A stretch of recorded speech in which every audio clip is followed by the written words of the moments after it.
Happy Lantern Festival and Year of the Tiger. This year, let's talk about Chinese poetry revival in BC. The Chinese people love poetry, and for thousands of years, through poetry, they have expressed their emotions, aesthetic tastes, and understanding of life. The pioneer immigrants brought the poetry tradition to Canada. The poems, inscribed on the wall in the detention center, depicts their first experience in Canada, their aspirations for the new land, thoughts of family and homeland.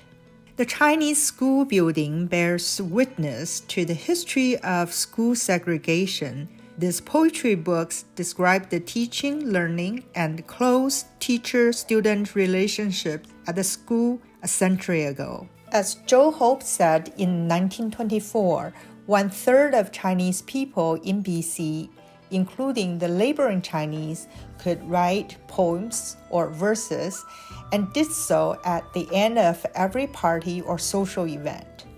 The Chinese population decreased due to the Exclusion Act. Many anti-racism poems were written, collected, and printed.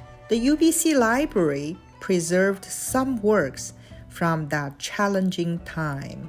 The Chinese Times, 大汉公报, had columns such as Poetry World, 诗界.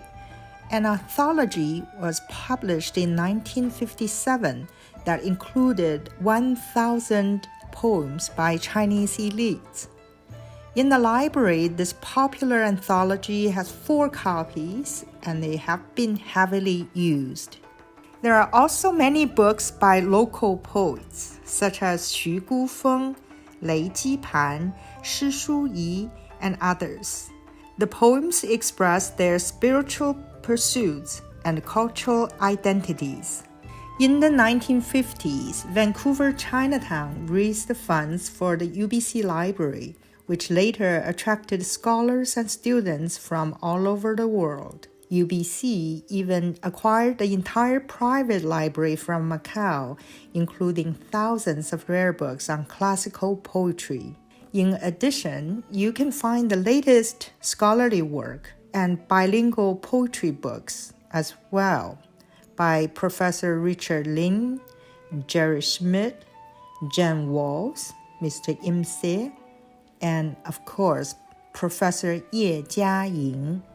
60 years later, we have experienced not only the poetry revival, but also the expansion of the Chinese teaching program at UBC.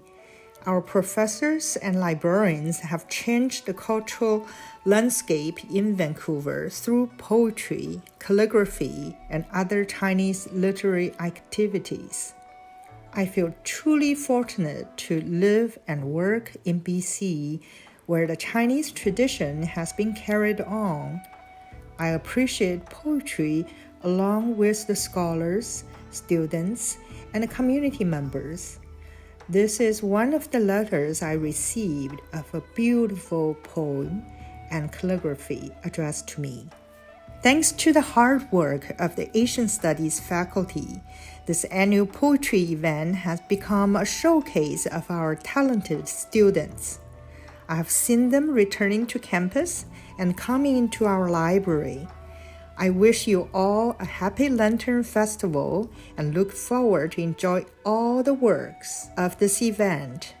祝大家虎年快乐，喜闹花灯。